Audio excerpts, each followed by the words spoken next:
Assalomu alaykum qadrli ko'rman do'stlar. Bir kitob bir olam programmasini ko'rishinglarni qarshi olamiz. She'r kishi aqlini tavirtib, uning his tuyg'usini qo'zg'ata oladigan tipik badiiy tus va musiqalik ishki sada. She'r insonning ishki ehtiyoji, shoirning ro'yi tavakkulchiligi, shoirning davrining bo'shliqlari ichida elib borayotgan ma'na izlash safaridan iborat. She'r bir millatning milliy eng'ining va milliy ro'yining eng mukammal va eng ixcham bo'lgan badiiy xotirasidan iborat. Qadrli ko'rman do'stlar, bugungi programmamizda biz Xotan pedagogika oliy texnikumining professori, shoir Abdulla Sulaymon apandi bilan Xinjiang yoshlar jurnalining muavin bosh muharriri, shoir Azizi apandini taklif qildik. She'rdan iborat bu badiiy ijodiyatga sizni shunday izchil mahliq kelayotgan sirik kuch zodini. Mening yashayotgan muhitim, atrofdagi muhitim meni shunday bir she'riyat dunyosiga boshlab kirgan. Shunga Abdulla akam bu she'rga menimcha to'g'raq yeshi, to'g'raq suvlari degan temani tanlab olgan deb qarayman. Abdulla aka, sizningki she'r ijodiyati bilan shug'ullanganingizga 40 yildan ortiqroq vaqt o'tdi. Undaqda mushu insonning ma'naviy ziminininki eng oliy hosil bo'lgan she'rdan iborat bu badiiy ijodiyatga sizni shunday izchil mahliq kelayotgan sirik kuch zodi nima? Men uzun yıllardan bu yana siz aytgandek şiiriyat ijodiyati bilan shug'ullanyapman. Şu davomida izchil holda badiiy ijodiyatimning asosiy yonlari she'riyat bo'lib keldi. Mening buni izchil holda shuni yashash prinsipimning birisi qilib, kundilik turmushimning muhim tarkibiy qismi sifatida ma'naviyatimda shuni davomlashtirib kelishimdagi bir muddao bizning yurtlar Teknomakonning girviga joylashgan. Uning ustiga men tug'ilgan mahalla 3 qatim Teknomakonning oqidan janubga surilib ko'chgan yurtlarning birisi. Demak, bu yerdagi Teknomakon va meningki she'riyat muhitim chambarchas bog'langan. Mening yashayotgan muhitim, atrofdagi muhitim meni shunday bir she'riyat dunyosiga boshlab kirgan. Men isimni bilsem boshlang'ich maktabda o'qiyotgan mezgillarimda she'r kitoblarni o'qitdim. Menga izchil holda shu she'riyatdan iborat bu bir havas, bu bir ishtiyoq hamroh bo'lib keldi. Shunga men shu yıldızım, shu izlenişim bo'yicha 40 necha yildan buyon izchil holda shu ma'naviy faoliyat bilan shug'ullanib kelyapman. Cho'qim istayotgandek sizningki balliqingizdan tortib jamiyat va oiladan olgan sizning ta'siriyotingiz, tabiatdan olgan ta'siriyotingiz va o'zingizning ishki kuchining yo'g'rilib ketishidan ayirib qarab bo'lmaydi ekanda. Shunday. Undaqda ezika to'g'raq yeshi, to'g'raq suvlari degan bu she'rlar to'plamidagi she'rlarningki tema doirasidanki badiiy obraz qatlami bir qadar murakkabkan, uningdan keyin she'r muhitninki xosliqim o'zgachilikka ega. Unda qolganda bu to'plamdagi she'rlarda shoirningki hayot iznishlari, shoirningki ideyasi va o'zlik eng qanchalik darajada aks etgan? Ko'z oldimizda turgan bu to'plam to'g'raq yeshi va to'g'raq suvlari deb atalgan bu to'plam Abdulla akamning navbatda o'qirmanlar bilan yuz ko'rishgan yangi to'plam bo'ladi. Meni eng oldi bilan o'ziga tatgan narsa to'plamning mavzusi bo'ldi. Bayatdan Abdulla akam bir narsani deb o'tdi. O'ziga ta'sir qilgan she'riy muhit ichidagi jo'grafiyalik muhit haqida aytildi. Menimcha shoirga ta'sir qiladigan ikki qatlamli muhit bor deb qarayman. Biri o'zlik muhiti, ichki muhit. Bu odamda she'rga nisbatan bir xil havasning uyg'onishining dastlabki bosqichi bo'ladi. Endi bu havasni uyg'otib, uni she'riy qo'lga qalam oldigan holga keltiradigan ikkinchi muhit cho'qim uning atrofidagi tabiiy muhit bo'ladi deb qarayman. Bu qitim bu to'plamga to'g'raq yeshi, to'g'raq suvlari degan mavzuni tanlashdan meningcha bu tasodifiy emas, ma'lum o'ylanishlar orqasida qo'yilgan mavzu deb qaradim. Lo'qmoki hozirgi zamon Uyg'ur she'riyatiga nisbatan to'g'raq degan bu imoj bizning she'riyatimizdagi xeyli kuchli izchillik ega an'ana deb qarash bo'ladi. Shunday. Bu to'g'raq bizning shu nimada yashmoqchi ziminda yashayotgan xalqning tabiati bilan o'zining hayot mamoti bilan birdaklikka ega bir simvolga aylanib ketdi. Bizning Uyg'ur shoirlarimizning ichida to'g'raq haqida she'r yozmagan shoirlar asosan yo'q deyarli. Ko'p shoirlarimiz to'g'raq haqida yoki u nuqtadan yoki bu nuqtadan she'r yozdi. Eng oldidan biz to'g'ri kelayotgan muhit, takli makon va to'g'raqdan iborat bizning hayotimizning chambarchas bog'lanib ketgan bir muhit yashaymiz. Odam bu shoir eng oldi bilan ko'z oldiga keladigan narsa nima desa, meni muhitdagi o'zi eng oldi bilan uchratgan eng ahamiyatli deb qaragan bir narsa haqida fikr yurgizish bo'ladi. Abdulla akamni balkim qo'li qalam ilishga undagan muhitdagi masalalarning biri balkim o'sha to'g'raq bilan munosabat bo'lish kerak deb qaradim. Ilmi esim turibdi, Abdulla akamning ilgari nashr qilgan she'rlarida to'g'raq haqida nurg'un misralar, hatto maxsus to'g'raq atalgan yana nurg'un she'rlar bor. Shunga to'g'raqdan iborat bu imag bu she'riy obraz Abdulla akamning she'riyatida biz hozir ko'rib turgan mushu to'plamdimi yana o'zining ro'shan aksini topdi ham to'plamning sarlavhasi bo'lib turibdi. Bu to'g'raq noqul holdagi bir tabiat hodisasi emas. Agar undaq bo'lgan bo'lsa, bizning atrofimizda yashayotgan barliq hodisalar haqida fikr yurgizishimiz, shuni qalamga ilishimiz mumkin. Albatta, lekin Uyg'ur she'riyatida ma'lum salmoqni egallab kelayotgan to'g'raq imagi masalasining tarixiy qatlami, til qatlami, madaniyat qatlami, hayot mamotlik bilan birdaklikka ega bo'lgan intayin cho'nqur falsafiy ahamiyati bor tema. Shunga Abdulla akam bu she'rga menimcha to'g'raq yeshi, to'g'raq suvlari degan temani tanlab olgan deb qarayman. Men to'g'raq, taklimakon, to'g'raq yeshi qatorliq imaglarni tanladim. Onun her bir şairin kalemi aslında yaratılan bu imagdaki ma'na, bu imagdaki mazmun qatlimi, yani başka şirak işte öz ifadesini yapılış mümkün. Onun otur koymakçı olan narsaları şu şairinin lafzi ayrılış gerek. Ondaqda bizni hayajonga solgan shundaqla mushu she'r to'plamiga sarlavha bo'lgan to'g'raq yeshi, to'g'raq suvlari degan bir she'rni o'qib o'taylik. To'g'raq yeshi, to'g'raq suvlari. Quyoshdan boshlanib qumluq. Tutashqan bir cheti oyga, to'kilgan yesh to'g'raqning bu xislatli qadim joyga. Singib yashnigan ko'klab, hayotlik yiltizi unda, xazondan qeri to'g'raqning g'olach yoygan izi unda. Chiqib bir bixchidan ming tol, ziminga zo'qlinib kulgan, so'zib qo'lg'uli barxonga, bo'ron chapqonga intilgan. Yeshi oqqanchi to'g'raqning taramlar avji ulg'aygan, bo'lib zoiri siri tilsim, ajdod ro'y o'yg'ongan. Bu ruhqa, bu davirlikka, bovoylar udimi singan, buyuk takli makon qo'yni, yeshillik bahriga cho'mgan. Şuna to'g'raq suyi yoshdan, bu joy ko'klaydi minglab yil, u sinsi g'olg'i yiltizga, uni ulg'aytidi hardin. Demek Abdulla akandi bu she'rdagi siz tanlab olgan shu to'g'raq, taklimakon, qumliq, yosh qatorliq bu ibtidoiy simolliq imaglar orqali siz o'zingizningki peslik tarixini, xalqimizning iztiroblik ichki kechirmishlarini muayyan darajada aks ettiribdi deb o'ylaysiz? Endi bu yerdagi to'g'raq, shundoqla to'g'raqqa munosabatli bo'lgan bir qancha imaglar bor. Bu bizningki xalqimizning madaniyat, urf odati, ekologiyasi, mayli coğrafya jihatdan bo'lsin, mayli madaniyat coğrafiyasi jihatdan bo'lsin, mush jihatlarga munosabatli masalalar. Endi bu taklimakon bizningki ajdodlarimizning ana makonlarining birisi. Bizning yıldızımız, bizning manbayimiz. Onundan başqa to'g'raq haqida bizde efsaneler var. Mesela o tik turib 1000 yil yaşaydı. Aqidin yana yıkılıp 1000 yil yaşaydı. Yergi kümülüp yan 1000 yil yaşaydı. Deydigan mandaq 3000 yil. Mesela mandaq bir narsa var. Bu mesele sizdeki şu taklimakon balları degan lekdastanımızın bazı mesele. Endi demek muşunda bir büyük tabiatning büyük soğuğusunun xalqimizning ruhi bilan birikishini men to'g'raqda buni aks ettirdik. Ammo buning degan yosh suv bor.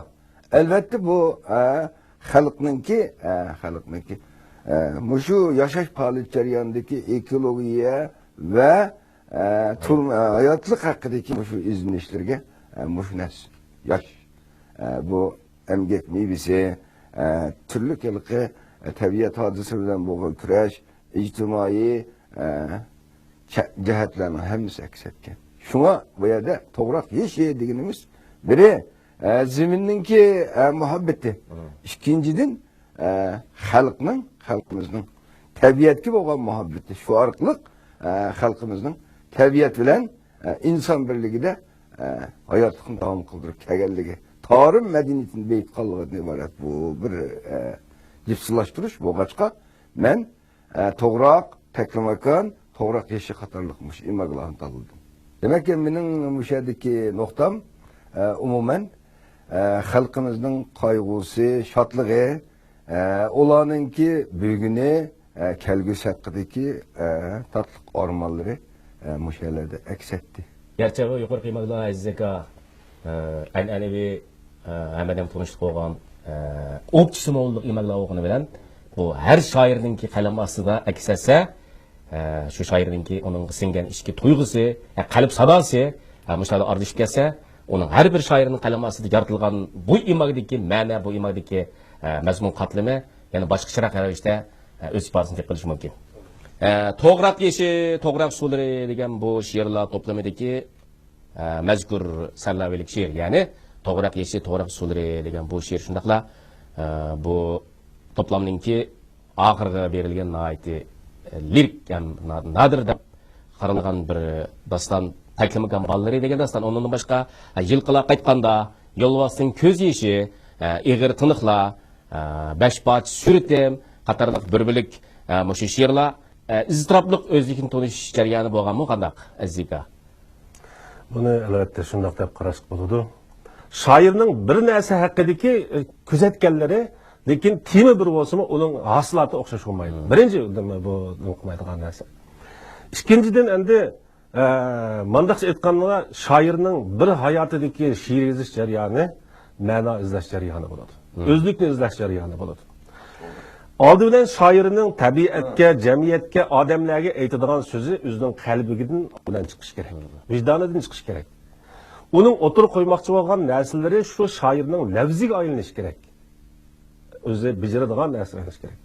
Mushu amalga oshsa, aningdan shoir o'zining o'zligini namoyon qilgan bo'ladi.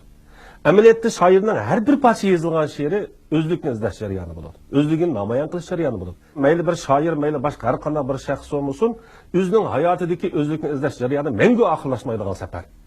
Biz uningdan har qanday yo'llar bilan mayli undaq, mayli bundaq nuqta bo'lsin, uningga nazar tashlaymiz. Uningdan ma'lum bir tepilmalarni tepib biz xalqqa sunamiz.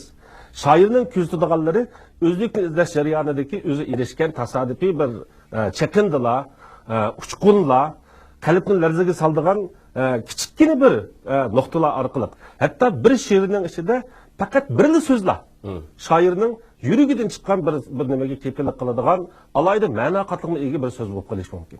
Shuni bu Abdulla akamning bu she'rlarida birinchidan Abdulla akamning she'rlarida mayli to'g'roq, mayli tabiat bo'lmasin, mayli jamiyat bo'lmasin, siz aytgan masalan taklamakan bolalari hamma narsada bir xil odam bilan tabiatning munosabati jihatdagi izdinish bor. İkinciden bu izdinish Abdulla akamning she'rlarida izchillik ega. Shundoq. Demasamiz bende she'rdagi simovulluk imaglarninki qatlamoq cho'kmay turib, uni qazmay turib, she'rdagi she'riy fikrni, yuksak badiiy pallini, shoirning qalb sadosini anglab yetkazib bo'lmaydi endi. Demasam shu har qanday she'rdagi she'rlarninki ma'na qatlamininki ma'nalar g'azinisiniki yadrolik yeri nimada desa dal mushu bizda vatgan simovulluk imaglar. Bir she'rda shoirninki belgilik bir ideyasi hayat izlenişleri, şairin tendensiyalari, şundaqla dünya qarashlari, şundaqla o'zininki qalb sadolari balkim yig'ilib ketgan bo'lsa kerak. Biz boya ismlagan boshqa she'rlar Aziga bizga qanchalik ro'yi go'zallik ato qila olamiz. Endi mushu ikki narsani vujudga chiqaradigan eng asosiy xalqlik narsa nima degani she'rdir. Unda qo'yganda endi to'g'raq yeshi, to'g'raq suvlari degan to'plamdagi to'g'raq yeshi, to'g'raq suvlari degan she'r. Shundaqla biz boya ism deb o'tgan taklimkan balları degan bu lirik dastan shundaqla biz boya ismlagan boshqa she'rlar Aziga bizga qanchalik ro'yi go'zallik ato qila oladi bizga. Endi buni har bir o'qirmanning shuni qanday o'qishiga bog'liq deb qarash bo'ladi oldi bilan. Endi she'riyat haqida gapirmoq yomon qiyin shunda. Bu bir sirliq muammo. Bu shu sir bo'lg'achqa shoirlar tarixdan beri she'r yozib kelgan. Agar o sir ichilib ketgan bo'lsa-da, balkim buning keyini bilan demak tasavvuf qiladi. Ana she'rda biz azaldan davatgan an'anaviy ikki odat bor. ikki muhim tarkib bor. Bo'lmasa bo'lmaydigan. Biri she'riy fikr, ikkinchisi uni ifodalash usuli deymiz. Endi mushu ikki narsani vujudga chiqaradigan eng asosiy qalqiliq narsa nima degani she'riy til. Shuna. Bir shoirning jamiyatdagi yoki she'riyat sohasidagi tutgan o'rni, roli yoki uning qanchalik yangilikqa ega ekanligi shu shoirning she'riy til bilan bo'lgan munosabat jarayonida ifodalanadi. Chunki o shoir o'zi mansub bo'lgan millatning til zaminida voyaga yetadi. Shu orqali shu millatning etnik ruhini o'zining til orqali boshqalarga namoyon qiladi. Endi shoirning tilidan chiqayotgan til, shoirning qo'l ostida yollayotgan til qanchaki fasohatlik, qanchaki jazibador, qanchaki tavlangan bo'lsa, shu she'rning umri uzun bo'ladi. Endi buning yana bir asosi shu shoirning o'zining xalq tiliga o'zi yashayotgan, o'zi mansub bo'lgan til muhitiga qanchalik cho'nqur cho'kanligida aksini topadi deb qarayman. Unda bo'lganda Abdulla aka endi siz to'g'ri qiyish to'g'ri so'zlari nomli qimish to'plamdagi taklimkan ballar nomli lirik dastoningizni tilgab qoldingiz. Biz bu shu dastondan bir ikki kalima keltirib baqsaq. Oyig'im ostida qumbar xallari. Payoni quyosh oyga tutashmikin. Ufqqa nur gardishi giralashgan. Lavuldab ko'ygini cho'g' ateş. Aldımda qatqan dolqun örgeçleri. Zamandın makanqıç yatar uxlab. Çaqırdım bar avazda təklif akan. Kəginim ötməkçi mən seni yoxlab. Eğimda toğraq sarlıq çığır yolla. Uştartqan cılğılağa sizmi bulaq. Qarayğan önkür qiya yan bağırda. Sozulğan yeşil sızıq uzaq uzaq. 3000 yıl alem ömrü toğraq ömrü. Yıldızlar uzuq alğan anı yerden. Su içken, mehri içken gol yapraklar. Biridim mini kelgen cesur erdin. Ayığım aslıda kumbar halları. Uçmaqt kanatlanğan təsəvvürüm. Təbəssüm qılar mana jıraqdilla. Tənləb qol muz çoquluq qarı qurum. Goya qum denizi mevcu urup akar. Qoşulup vücut kenim bilen ta ki. Bir alem teklimakkan undu hemme. Kaldı an röşellikim içire baqi. Ketkelle hem kelgelle isabedin. Yezilmiş reni öngmez kitaplarım. Yanrıgay bu yaralmış munbiridin. Muhabbet tevinişlik kitaplarım.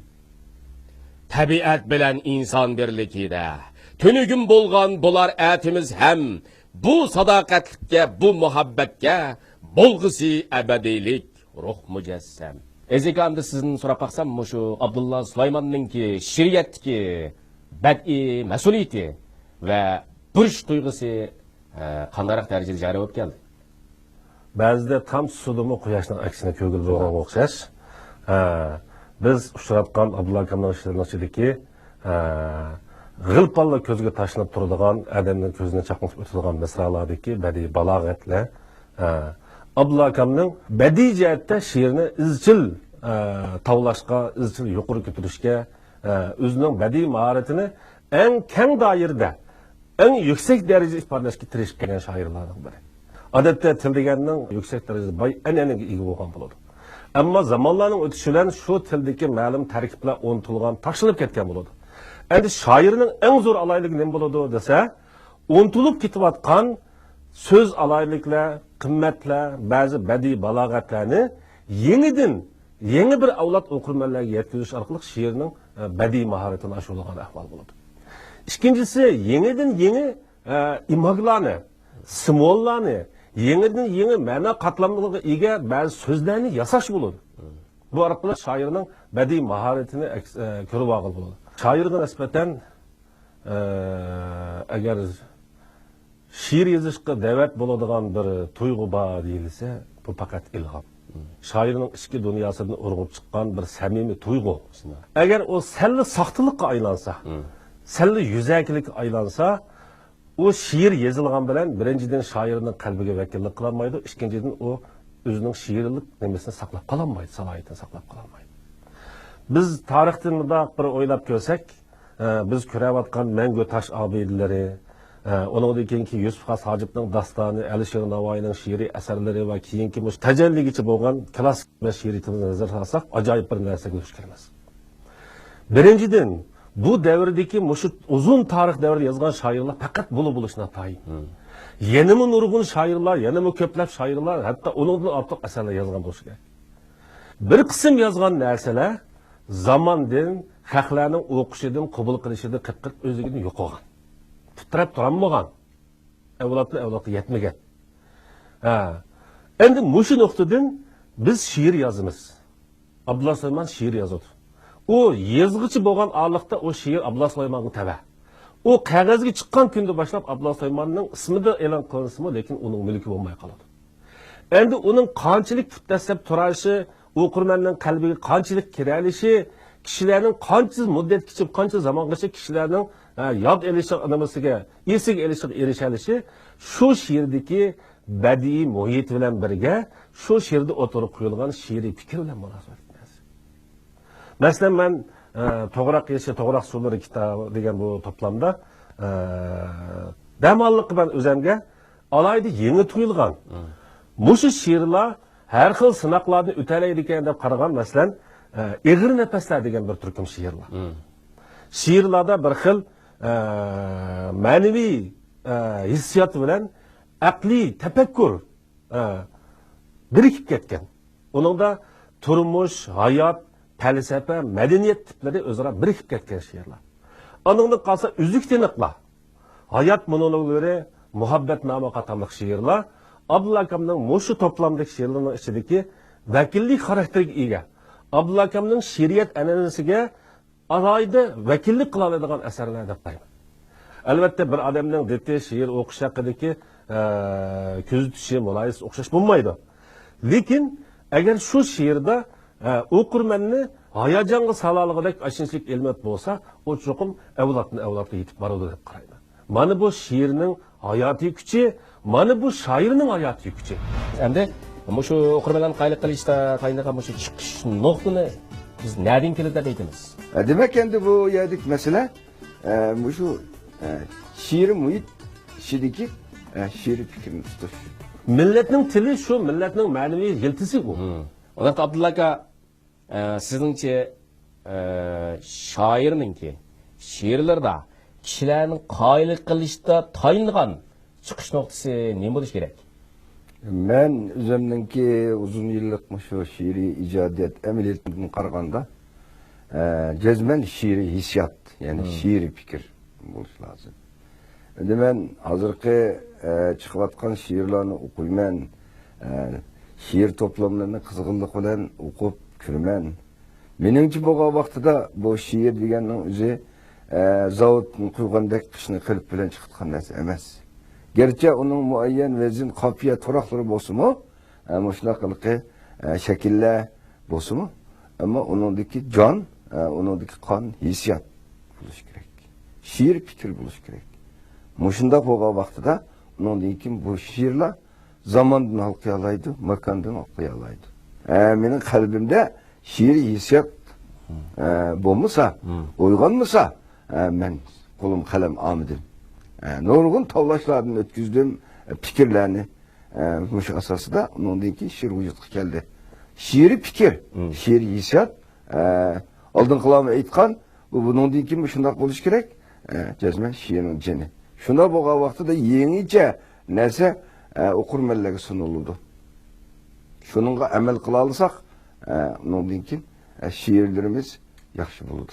Endi shu o'qirmanlarni qayliq qilishda tayinlagan shu chiqish nuqtani biz nereden keladi deb aytamiz, Abdullah aka?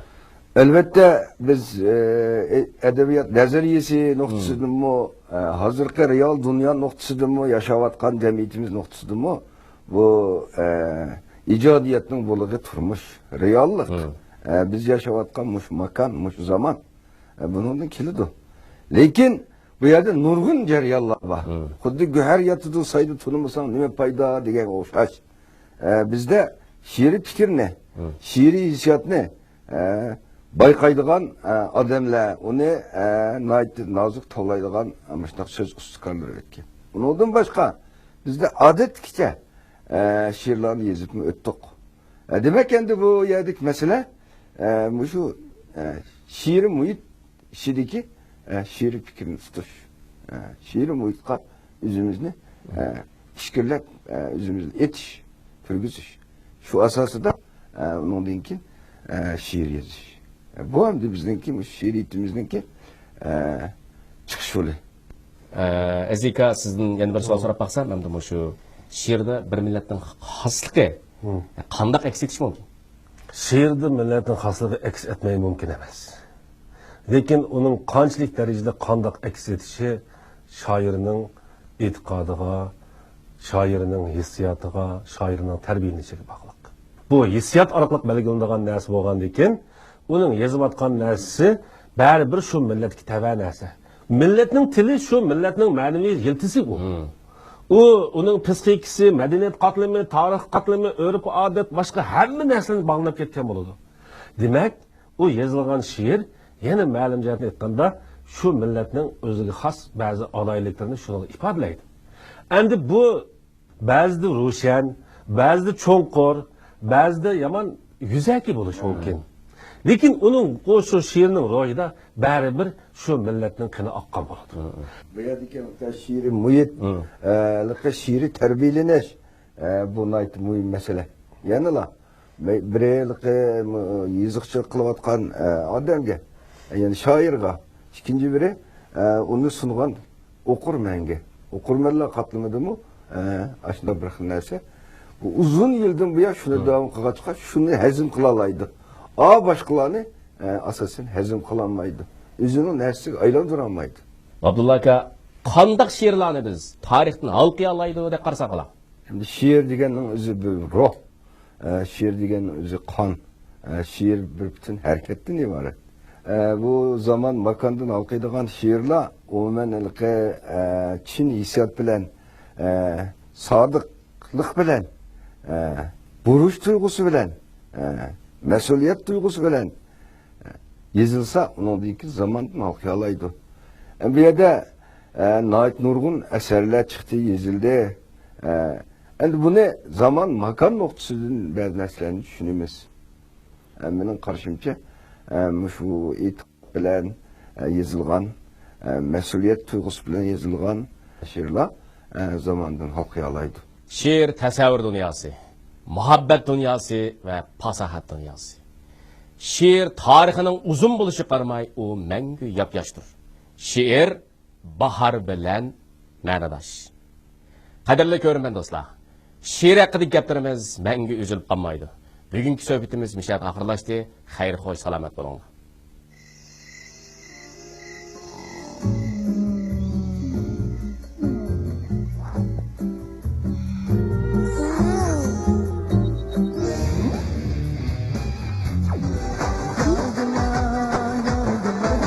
Boşmamsa. Ta'sirli bilvol muzika, mungsiz to'rg'i chiqish. Hammani birlikda avjiga chiqaraylik. Bunga ko'chma aloqasi uchur mutaxassisi. Arman bilen işlerimiz armay. Mosul'un meşrepide cür buldu bizlerge arman. Yanak okup kendim kuvveti, arman bilen aştı kıymeti, arman bilen aştı kıymeti. Arman qadırdan çoğla kuvvet talqını.